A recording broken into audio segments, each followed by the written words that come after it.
Have you ever been challenged to accept an idea that you didn't think was true? I was 25 years old when someone told me that being white had shaped my life and my thinking. And of course I disagreed. And I said, no, I was raised to be colorblind. I don't think about race. And it was years before I began to understand that it's exactly that experience of not needing to pay attention to race. It's shaped me. My friends of color, on the other hand, they've always been clear that race was going to impact them. So much so that their parents felt the need to create a sense of cultural pride in them as something of a barrier and a protective layer to counteract the negative messages that were sure to come. Now, this difference matters because it affects what happens when we come together to talk about race. And the thing is, more and more people are trying to do just that, recognizing that we have a lot of work to do if we are going to live out our ideal of justice for all. There is even a white anti-racist national network. It's called SURJ. It stands for Showing Up for Racial Justice. And just in the last handful of years, it has created 150 chapters across the United States. And it has 25,000 members on its listserv. This is an incredible movement of people showing up for this conversation. And it provides us with a bit of a challenge. You see, for those of us who are just beginning to pay attention to race, we often show up really, really well-intentioned and with a very limited awareness of how racially loaded our language really is. People of color, on the other hand, often arrive already rather frustrated from years of coping with racism and with a pretty sophisticated understanding of the racial dynamics as well. I've heard it said that coming together as cross-race dialogues is often like bringing pre-algebra students into a calculus class. And this is how it felt for me. 20 years ago, when I first began participating in cross-race dialogues, I thought I had all the knowledge and skills I needed from having spent years on multiracial sporting teams. It hadn't prepared me. And as my initial confidence fell away, I started to feel like I was arriving at a chasm. You see, the confusion that I faced, the negative emotion that came up for me when I felt challenged, well, it almost caused me to walk away, deciding it was just too difficult. And it's for that reason why I want to talk with you today about 4 approaches that I think can serve as something of a bridge to help us engage in cross-race dialogues more productively. And the first one is called both and thinking. See, I remember when I first started listening, truly listening to people of color talk about their experiences and their interpretations of the world and how it worked. And my first inclination was often to disagree because it didn't match my own experiences. And something deep down inside was convincing me that if I accepted that their version of how the world works was accurate, that somehow it meant that my own experience was wrong. And this, I realized, is a product of either-or thinking, and it is so common in our communities, in our conversations.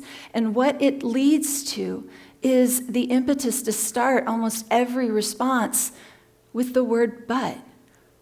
But are you sure? But how do you know? But couldn't it be? And what I see now is that every time I did that, I was giving 2 very clear messages. One is that I disbelieved their experience of their life, their story. And secondly, that I was helping to create even a further division between us. There is an alternative, however, and it is called both and thinking, and it is a completely different mindset, and what both and thinking allows for is for the idea that two seemingly opposed things can both be true. Both and thinking allows for contradiction, and what both and thinking does is in a conversation where 95% of what a person is saying seems to be foreign to me or in opposition to my experience, it keeps me searching for that person's truth. It keeps me looking for the connecting link that binds us together. And this is what helps when I try to do the second thing, which is to acknowledge the racism that exists around us and within me. So I think back to a conversation I had years ago now with a very dear friend, and we were talking about housing patterns.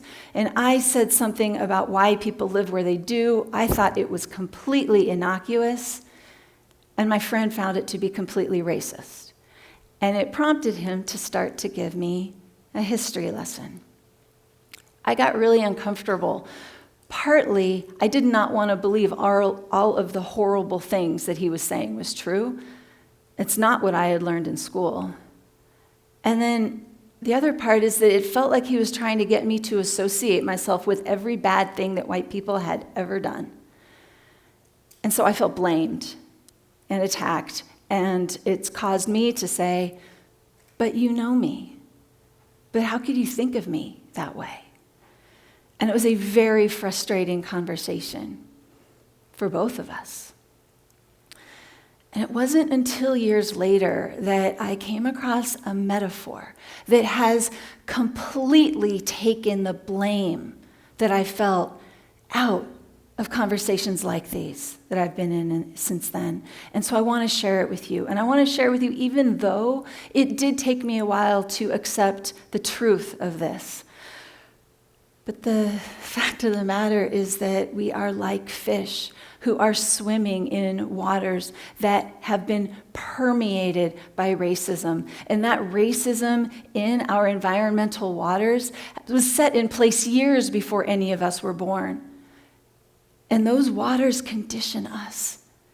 And they do so without our awareness and without our consent. And the reason that I appreciate this as a bridge is because it's allowed me to let the defensiveness fall away so that I can say, yes, of course, there's going to be racism within me. Just like there's implicit bias that all of us are grappling with. And of course, there's racism in the institutions that I'm a part of, in all of the systems that surround us, because it's been in the water the entire time. I feel no shame about this conditioning. I didn't invite it. And this is what then helps me to be able to become inquisitive. It helps me to want to know, how has this shaped me? What am I not perceiving? And what can I do to change the water? And because I can stop and then ask this question and then pull in the both and thinking, what allows me then to do is say, I believe myself to be a good and decent person. My spiritual sensibility requires it. And I know there's racism within me. It's both and. Just like I know that I'm not responsible for all of the racism that exists in our environment. And I feel deeply responsible for finding out how I might be unconsciously perpetuating it and then doing something to change it. And it's carrying the sense of the both and along with the acknowledgement of our history of racism that allows me to do this third thing. And the third thing is to appreciate moments when I am experiencing what I call emotional fire when engaged with people of color. See, See, I remember when I first started arriving to cross-race dialogues, and I was really nervous and worried that my words were going to be taken in a way that I didn't intend and result in injury or pain or anger.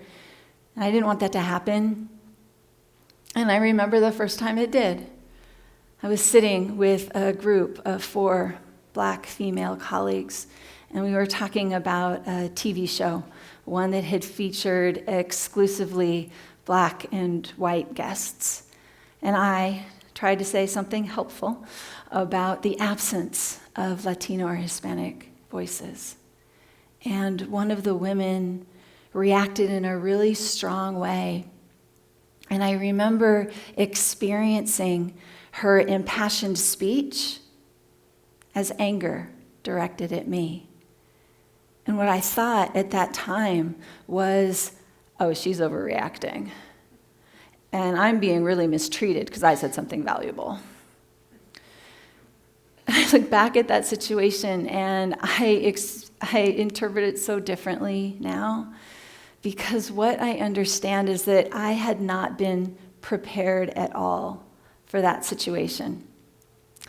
See, conflict avoidance is what I learned, and it is everywhere within my community.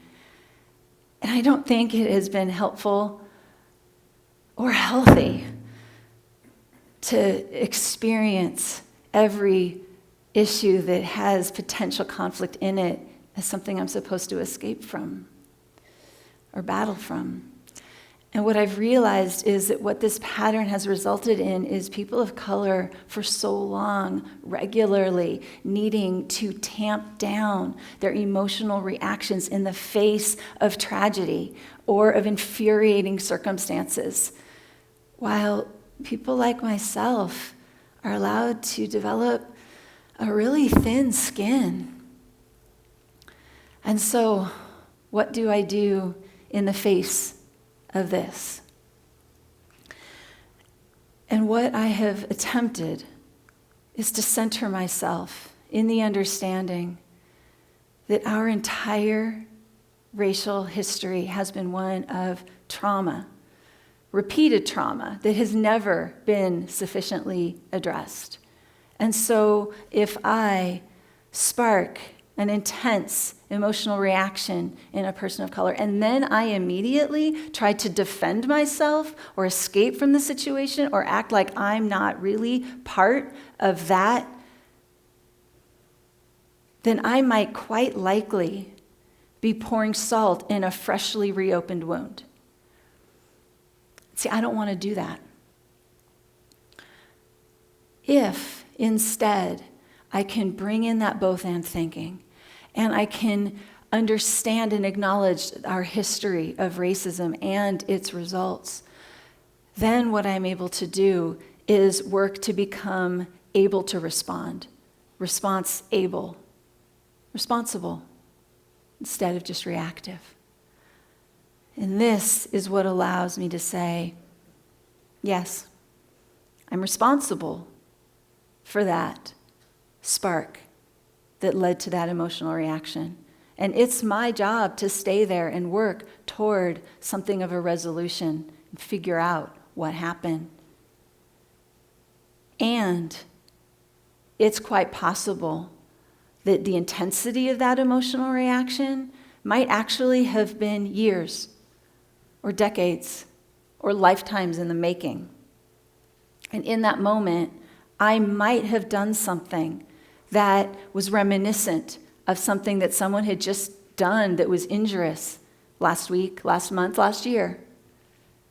It's even possible that what I did, what I said, might have some historical link to a pattern that's hundreds of years old that I'm not aware of. And when I can stay open and non-defensive and recognize that both might be true at the same time, then I can move into a learning posture. And at that point, I am able to recognize that yes, this is an opportunity to deepen my relationship with this person. It is quite possible that this is the first time that this person is allowing me to experience their vulnerability.